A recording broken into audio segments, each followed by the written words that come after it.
Bonjour et merci d'être là. Nous poursuivons notre série d'études sur l'eschatologie biblique. Nous sommes rendus au chapitre 3 et j'aimerais commencer par une image. Un dicton dit: c'est l'arbre qui cache la forêt. La signification: se fixer sur un détail et ne pas voir l'ensemble. Ça nous arrive à tous, hein? Eh bien, cette expression date du 20e siècle. Il s'agit d'une métaphore pour désigner une personne qui se fixerait sur un détail au lieu de voir quelque chose dans son ensemble, comme quelqu'un qui ne verrait qu'un arbre et non la forêt. Alors ça traduit un manque d'objectivité. J'ai trouvé ça dans le dictionnaire L'Internaute. Je vous cite un auteur inconnu. Il dit: quelle que soit notre familiarité avec les histoires de la Bible, trop de gens parmi nous sont aveugles à l'histoire de la Bible. Histoire avec un grand H. Nous voyons les arbres, mais nous ne voyons pas la forêt.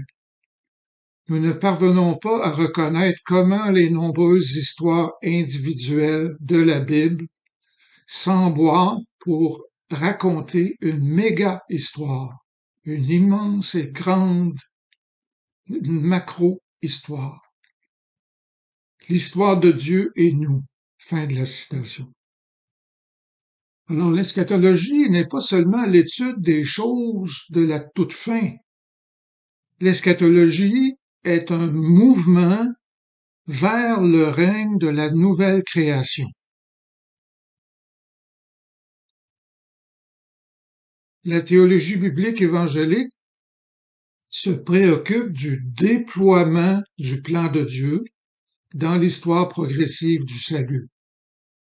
Elle porte attention au récit global de la Bible et son orientation centrée sur Jésus-Christ. La théologie biblique suit le déroulement de l'histoire du salut telle qu'elle émerge d'une lecture inductive. Inductive, une étude inductive, si j'ouvre une parenthèse, ça signifie étudier la Bible en fonction de ses propres termes et conditions. C'est ça une étude inductive. Je ferme la parenthèse. La théologie biblique est essentielle à l'histoire dont le Christ est le point culminant, le point supérieur. Il est la clé de l'interprétation de la Bible entière. L'histoire du salut est incomplète sans le Nouveau Testament. Bref, la théologie biblique, c'est la quête d'une vision d'ensemble, d'un point de vue global sur la révélation biblique. La trame de l'histoire de la Bible. La Bible est en fait une compilation de 66 livres qui ont été écrits sur une période de 1500 ans. Mais étonnamment, il y a une histoire centrale qui maintient tout ensemble. Vous retracez cette histoire dans la Genèse jusqu'au livre de l'Apocalypse en apprenant comment chacun des 66 livres contribue à l'intrigue globale. Fin de la citation. Maintenant, la théologie biblique, elle se distingue de la théologie systématique. Qu'est-ce que c'est la théologie systématique? Elle se base sur la théologie biblique, elle se base sur une saine exégèse, sur une bonne interprétation fidèle. Elle se préoccupe des doctrines essentielles de la Bible. Elle présente de grands principes. Son rôle consiste à relier ensemble les enseignements de la Bible et de les organiser par thème, comme vous pouvez le voir dans la petite bibliothèque derrière moi. Par exemple, la théologie systématique répond à la question: que dit la Bible à propos de l'eschatologie. Alors, l'eschatologie, ça devient un fil qui est tissé à travers de nombreux thèmes qui souvent traversent toute la Bible. David Wells dit: pendant longtemps, dans les théologies systématiques traditionnelles, l'eschatologie a occupé la dernière section de l'œuvre et s'est intéressé aux dernières choses ou à la fin des temps, ou les choses à la toute fin du monde, à des questions telles que le retour de Christ, le millénium, le jugement, la destruction du mal. On reparlera de toutes ces choses plus tard. Cependant, l'un des grands gains de l'étude biblique au siècle dernier, ça a été la prise de conscience que l'eschatologie n'est pas un complément final à l'ensemble des connaissances théologiques, mais l'eschatologie est plutôt un fil qui est tissé à travers de nombreux thèmes. Et c'est la venue de Christ qui a radicalement transformé l'eschatologie.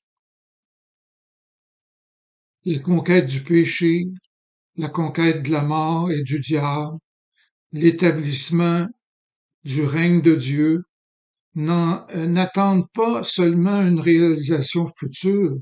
En fait, le règne de Dieu a déjà été inauguré. Et c'est notre thème aujourd'hui. Alors, cette dernière phrase dit que le règne de Dieu a été inauguré. Ça nous amène au 3e chapitre dans lequel nous allons aborder 3 éléments clés de l'eschatologie. Premièrement, l'eschatologie inaugurée, en lien avec le règne actuel de Jésus-Christ. Deuxièmement, les derniers jours, période entre le déjà et le pas encore. Troisièmement, troisième clé, la consommation à venir, le règne éternel de Jésus-Christ et la nouvelle terre. Qu'est-ce que ça veut dire consommation? On va parler de ces choses. Commençons par le premier élément clé de l'eschatologie du Nouveau Testament. Il s'agit de l'eschatologie inaugurée, le règne actuel de Jésus-Christ. Ce règne de Dieu a été inauguré par l'avènement du Seigneur Jésus, sa première venue. Et c'est ce que démontrent les 6 versets du premier livre de Luc, qu'on appelle l'Évangile selon Luc. Prenons la peine de lire ces 6 passages en soulignant l'inauguration du règne de Dieu. Alors, je commence par Luc 4, 43. Et je cite, « Mais Jésus leur dit, il faut aussi que j'annonce aux autres villes la bonne nouvelle de quoi? La bonne nouvelle du royaume de Dieu, car c'est pour cela que j'ai été envoyé. » Passons maintenant à Luc 8, 1.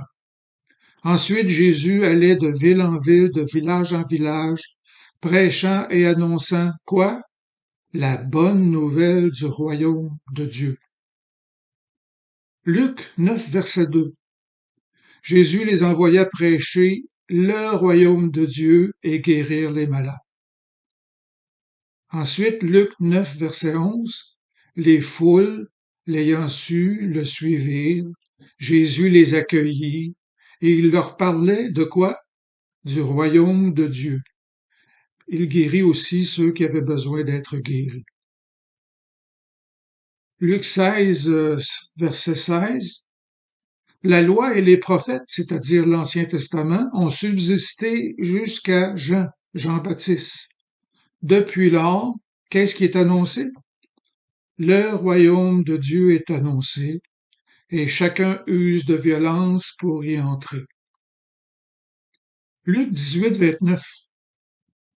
Et Jésus leur dit, je vous le dis en vérité, il n'est personne qui, ayant quitté à cause du royaume de Dieu, sa maison ou sa femme ou ses frères ou ses parents ou ses enfants, ne reçoivent beaucoup plus dans ce siècle-ci et dans le siècle à venir la vie éternelle. Alors en passant, notez les deux âges, ce siècle-ci et le siècle à venir. On va reparler de ces choses-là, de ces deux âges. J'aime bien les commentaires de A.J. Thompson à propos de ces extraits de l'Évangile selon Luc. Il dit ceci: le royaume de Dieu est bien sûr un aspect majeur du ministère de Jésus dans l'Évangile de Luc. C'est le cas aussi dans chacun des évangiles synoptiques. Les évangiles synoptiques, c'est Matthieu, Marc et Luc. Les déclarations qui résument le ministère de Jésus dans Luc, ce qu'on a lu tantôt, ça indique que prêcher le royaume de Dieu incarne le ministère de Jésus. Les enseignements de Jésus sur le royaume de Dieu sont mieux compris dans le sens de l'eschatologie inaugurée, notre thème. Ou, selon les mots de George Eldon Ladd, l'accomplissement sans consommation. Ça va venir un jour, la consommation, mais il y a déjà quelque chose qui est inauguré. C'est-à-dire qu'il y a à la fois un aspect déjà et un aspect pas encore dans le royaume. Et ainsi, conformément aux attentes de l'Ancien Testament, Jésus s'attendait à un accomplissement futur du royaume. L'élément le plus frappant de l'enseignement de Jésus dans les évangiles, cependant, c'est il a pas juste annoncé un royaume futur, mais il a annoncé l'arrivée réelle, actuelle de ce royaume dans son propre ministère. Fin de la citation. Dans l'évangile de Luc, l'arrivée et la présence du royaume sont particulièrement soulignés. Prenons la peine de lire 4 autres versets tirés de l'Évangile selon Luc, encore une fois. 4 versets qui démontrent ceci. 10, versets 9 à 11. Jésus dit aux 70 disciples, « Guérissez les malades qui s'y trouveront, et dites-leur, le royaume de Dieu s'est approché de vous, avec le sens de l'arrivée du royaume. Mais dans quelque ville que vous entriez et où l'on ne vous recevra pas, allez dans les rues et dites, nous secouons contre vous la poussière même de votre ville qui s'est attachée à nos pieds. Sachez cependant que le royaume de Dieu s'est approché. » Luc 11:20. Mais si c'est par le doigt de Dieu que je chasse les démons, dit Jésus, le royaume de Dieu est donc venu vers vous. Dans la version Colombe, il y a une note qui dit que le royaume est parvenu jusqu'à vous. Luc 17:21. Car voici, le royaume de Dieu est au milieu de vous. A.J. Thompson commente ainsi les 3 passages de Luc. Il dit, dans l'évangile de Luc, la présence du royaume est particulièrement soulignée dans les versets qu'on vient de lire. Dans Luc 10, verset 9 et verset 11, Jésus dit à ses disciples d'aller dans les villes devant lui et annoncer que le royaume de Dieu est proche, avec l'idée de arriver. Luc 10, verset 9 ajoute que le royaume est venu sur nous. Dans Luc 11, 20, les exorcismes que Jésus a faits sont liés à la présence du royaume, dont on dit qu'il est venu à vous. Dans Luc 17, 21, un passage unique à l'évangile de Luc, Jésus répond à une question sur la présence du royaume en déclarant que le royaume est parmi vous. La version Colombe a une note qui dit que le royaume est au milieu de vous. Étant donné qu'il s'agit d'une réponse à des pharisiens, il est peu probable qu'il s'agisse d'une déclaration sur l'intériorisation spirituelle du royaume dans le cœur. D'ailleurs, la colombe a traduit est au-dedans de vous. Mais comme il s'adresse à des pharisiens, ça ne s'applique pas ici. C'est plutôt une déclaration que le royaume de Dieu est en leur présence. Jésus est présent, le royaume est en Jésus. C'est-à-dire que, dans le contexte, les versets précédents, ça se résume par le fait que le royaume de Dieu est venu avec la venue du roi. Et les pharisiens ne devraient pas manquer la présence du royaume juste devant leurs yeux. L'entrée dans le royaume est donc déjà possible et nécessite une réaction, une réponse qu'on adresse à Jésus. Jetons un coup d'œil sur l'ascension de Jésus, son intronisation, son règne actuel durant les derniers jours. Alors, une période là, allant de l'ascension de Jésus jusqu'à son retour. Alors, premièrement, l'ascension de Jésus. Dans le deuxième livre de Luc, qu'on appelle les Actes des Apôtres, nous lisons ceci dans Acte 1, verset 11. Ce Jésus qui a été enlevé au ciel du milieu de vous viendra de la même manière que vous l'avez vu allant au ciel. Alors parlons un peu de l'intronisation du Seigneur ressuscité. Le Seigneur Jésus ressuscité s'est assis sur le plus haut trône de l'univers. Dans Apocalypse 3, verset 21, Jésus dit, « Celui qui vaincra, je le ferai asseoir avec moi sur mon trône, comme moi j'ai vaincu et me suis assis avec mon Père sur son trône. » Quel verset extraordinaire. Par le Saint-Esprit, David avait très bien compris que son descendant royal allait régner assis à la droite de Dieu.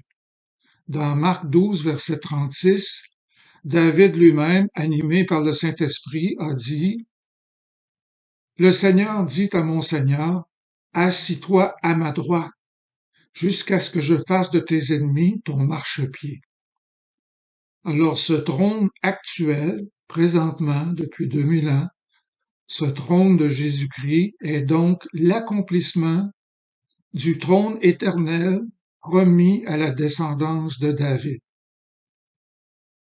Celui qui règne actuellement et pour toujours sur ce trône, eh bien, c'est le Messie, c'est le Seigneur Jésus.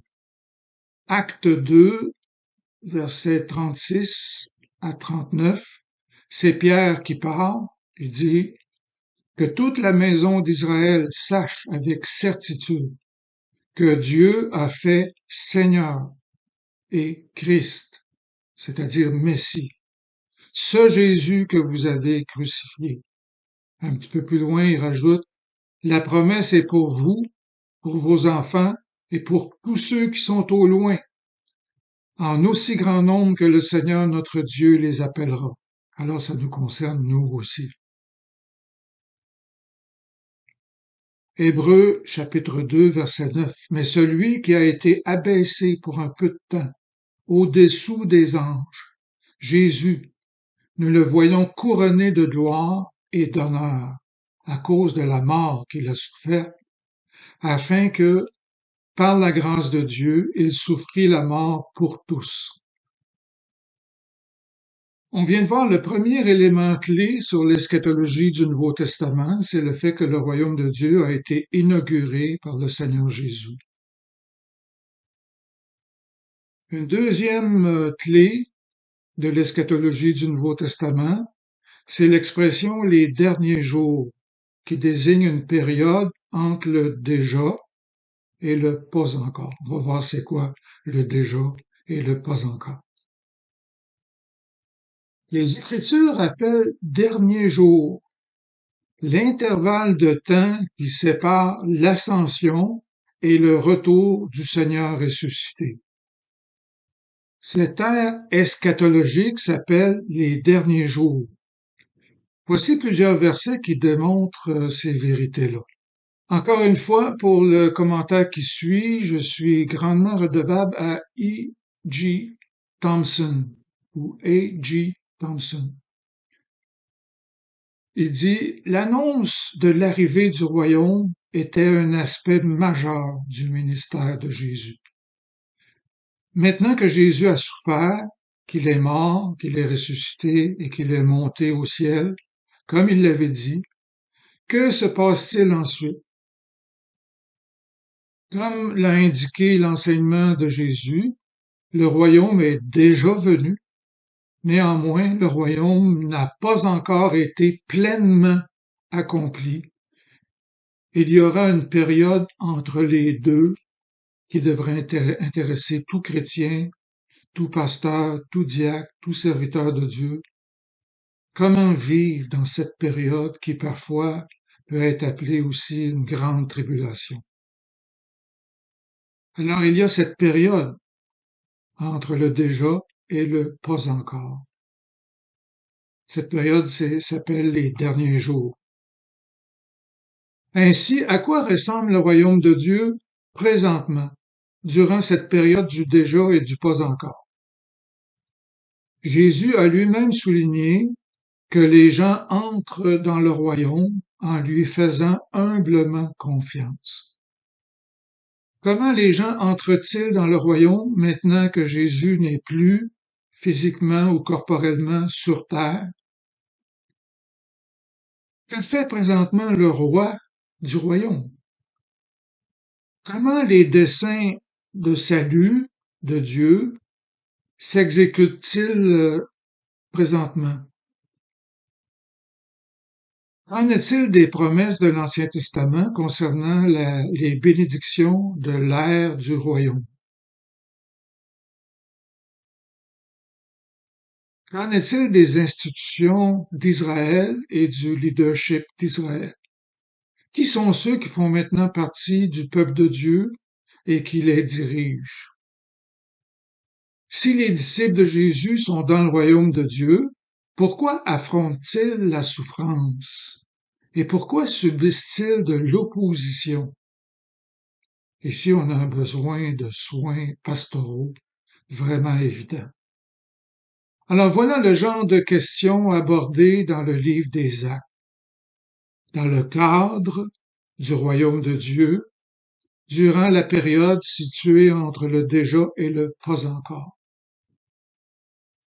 Cette même période est mentionnée dans Actes 3, 19, 21. Repentez-vous donc et convertissez-vous, pour que vos péchés soient effacés, afin que des temps de rafraîchissement viennent de la part du Seigneur, et qu'il envoie celui qui vous a été destiné, Jésus-Christ, que le ciel doit recevoir.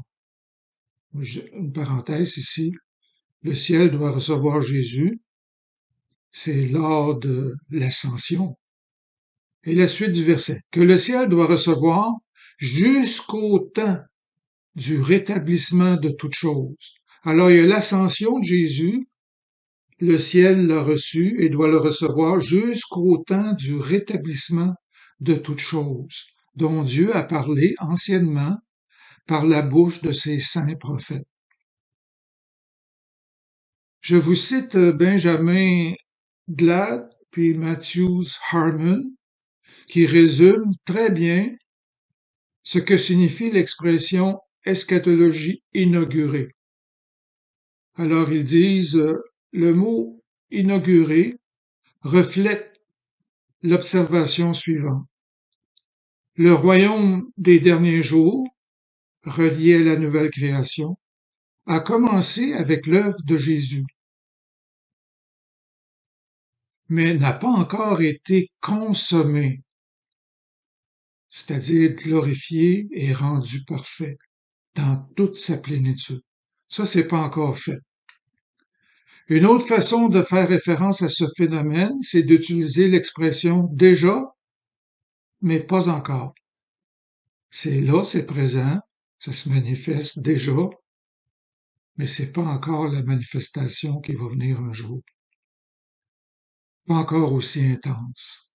Le royaume de Dieu a déjà trouvé son accomplissement initial en union avec Jésus-Christ et par lui, par l'effusion de l'Esprit et la formation du peuple eschatologique de Dieu. Le peuple eschatologique de Dieu s'appelle aujourd'hui l'Église. Mais le royaume n'a pas encore été réalisé dans toute sa plénitude.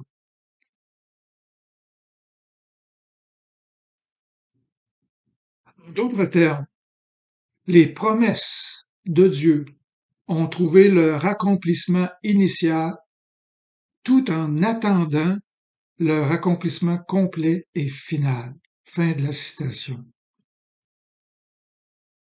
Regardons maintenant la troisième clé de l'eschatologie du Nouveau Testament. C'est le but ultime de l'eschatologie, en fait. J'ai intitulé ce troisième point la consommation à venir, le règne éternel de Jésus-Christ et la nouvelle terre. Matthews Harmon résume bien ce que nous venons de voir. Il dit: le temps de l'accomplissement eschatologique a été inauguré en prévision de son avenir, sa consommation finale. Fin de la citation. Mais qu'est-ce que la consommation? Le mot consommation provient du latin consumatio, ce qui signifie achèvement. Et ça vient aussi du verbe consumare, qui signifie compléter. Dans un dictionnaire de synonymes, j'ai trouvé le mot consommation, traduit par aboutissement, accomplissement et surtout achèvement. Ils l'ont mis en caractère gras, achèvement, couronnement, dénouement, fin ultime, terminaison. Alors, dans le contexte de l'eschatologie biblique, le mot consommation est un terme technique. Ça n'a rien à voir avec consommer un repas, par exemple. C'est un terme technique qui désigne la phase finale et éternelle du royaume de Dieu. C'est la glorification finale, la félicité éternelle des rachetés en communion avec la Trinité. C'est le rétablissement de toutes choses. C'est la glorification parfaite et éternelle des élus, où le Seigneur sera glorifié dans ses saints, dans ses enfants. Ce sera le grand dénouement, comme porte le titre du livre de M. Grière. Le titre, c'est Le grand dénouement, le retour de Jésus. Alors, une extraordinaire grâce future sera apportée au moment du seul et unique retour public et visible de Jésus-Christ. Je vous lis Matthieu 24, verset 27, et on trouve la même chose dans Luc 17, 24. Car comme l'éclair part de l'Orient et se monte jusqu'en Occident, ainsi sera l'enlèvement du Fils de l'homme. Apocalypse 7, 17. Car l'agneau qui est au milieu du trône les paîtra et les conduira aux sources des eaux de la vie, et Dieu essuiera toute larme de leurs yeux. Quelle consolation et quelle consommation. Isaïe 55, verset 8. Le Seigneur anéantit la mort pour toujours. Le Seigneur l'Éternel essuie les larmes de tous les visages. Il fait disparaître de toute la terre l'opprobre de son peuple, car l'Éternel a parlé. Éphésiens 1,14 dans la version second 21. Le Saint-Esprit est le gage de notre héritage, en attendant la libération ou la délivrance de ceux que Dieu s'est acquis pour célébrer sa gloire. Romains 8, 21, toujours dans la Bible second 21. Toutefois, la création a l'espérance d'être elle aussi libérée de l'esclavage, de la corruption, pour prendre part à la glorieuse liberté des enfants de Dieu. Greg Beale présente la définition très adéquate de la consommation eschatologique. Il dit l'eschatologie, c'est un mouvement vers le règne de la nouvelle création. Ça fait plusieurs fois que je le répète, c'est parce que je trouve ça extrêmement important. C'est une définition profonde. L'eschatologie est un mouvement vers le règne de la nouvelle création. L'eschatologie aboutit aux nouveaux cieux et à la nouvelle terre, les deux derniers chapitres de l'Apocalypse, et ça se trouve aussi dans 2 Pierre chapitre 3. La nouvelle terre sera la terre actuelle, mais radicalement rénovée et glorifiée d'une manière indescriptible lors du rétablissement de toutes choses. Et la nouvelle terre sera la terre actuelle, radicalement rénovée et glorifiée de manière indescriptible lors du rétablissement de toutes choses. Acte 3, 21.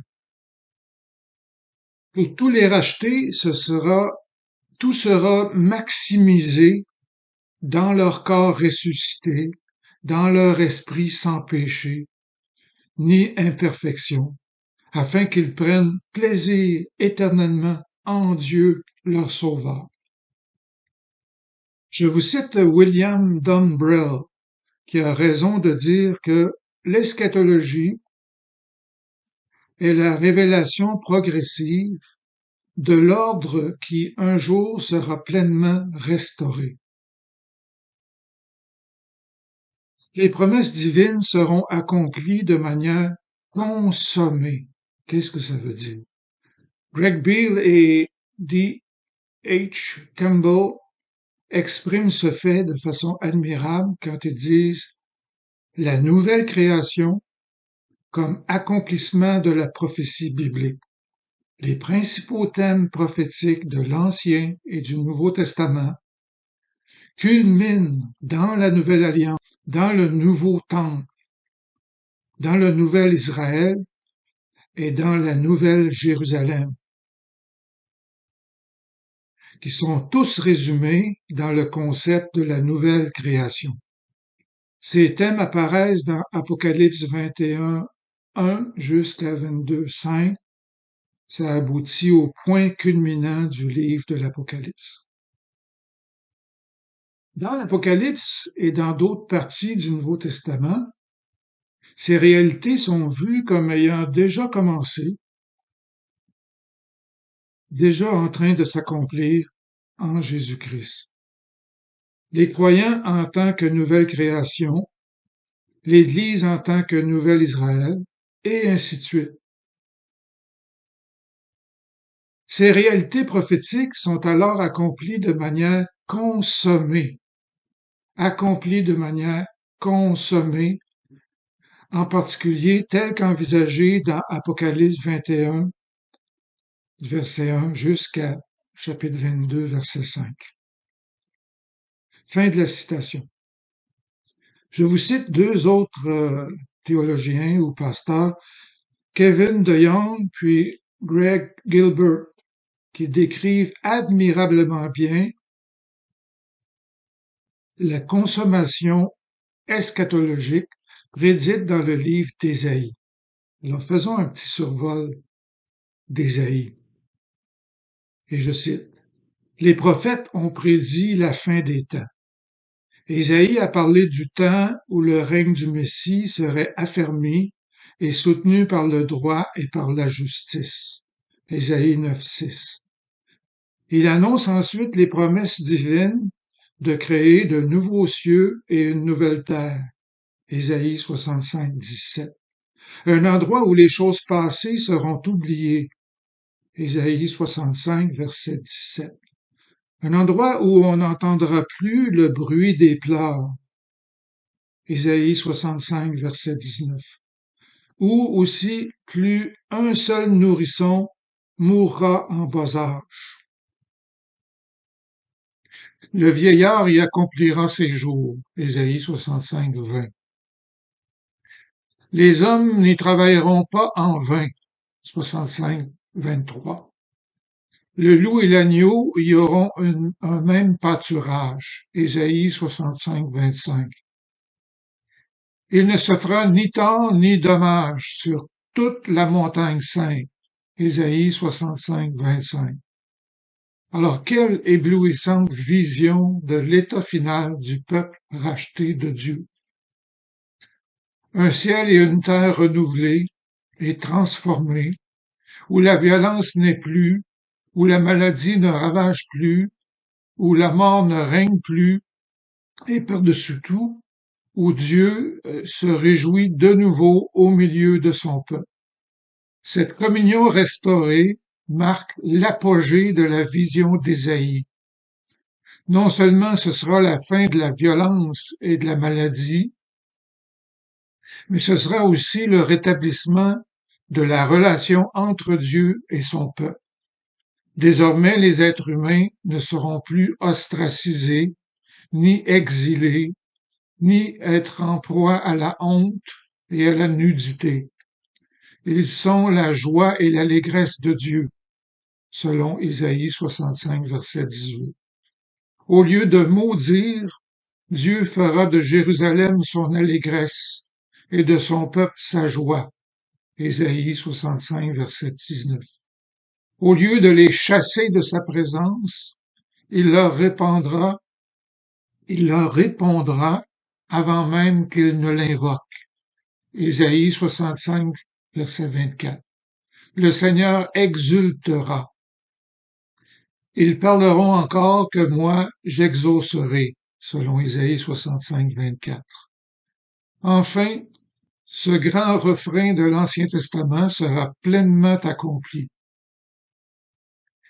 Je serai leur Dieu et ils seront mon peuple. Fin de la citation. Cette consommation prédite par le prophète Ésaïe sera parfaitement accomplie dans les chapitres 21 et 22 du livre de l'Apocalypse.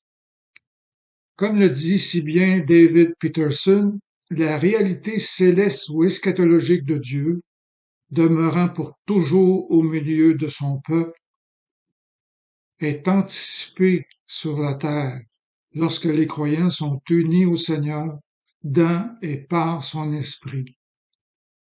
Je vous cite maintenant Graham Goldsworthy, qui s'appuie lui aussi sur Apocalypse 21 et 22 pour parler de la consommation de l'Évangile. C'est frappant de les voir ensemble, la consommation de l'Évangile. Voici la citation. Le Nouveau Testament, en déclarant que le royaume est proche avec la venue de Jésus, nous indique le fait qu'il y a encore une consommation à venir. Mais cette consommation, telle que décrite dans Apocalypse 21 et 22, c'est le résultat ultime de l'œuvre définitive de Christ dans son incarnation, dans sa vie et dans sa mort. La grande victoire sur le dragon dont parle l'Apocalypse est essentiellement la victoire qui a été remportée pour nous il y a 2000 ans dans la personne de Jésus-Christ. Comprendre l'Évangile, la vie, la mort et la résurrection de Jésus, c'est comprendre l'eschatologie. Comprendre l'Évangile, c'est comprendre l'eschatologie. L'Évangile est lui seul est la clé de tous ces événements décrits par l'Apocalypse, nous faisant partie du processus aboutissant à la consommation du royaume. Dans le livre de l'Apocalypse, aucun nouveau principe, aucun nouvel aspect du royaume de Dieu n'est abordé sans qu'il y ait déjà été établi sur la base de l'Évangile. La deuxième venue de Christ et la totalité de l'eschatologie biblique implique la consommation de l'Évangile. La première venue de Christ détermine la nature des événements qui se produiront lors de la deuxième venue.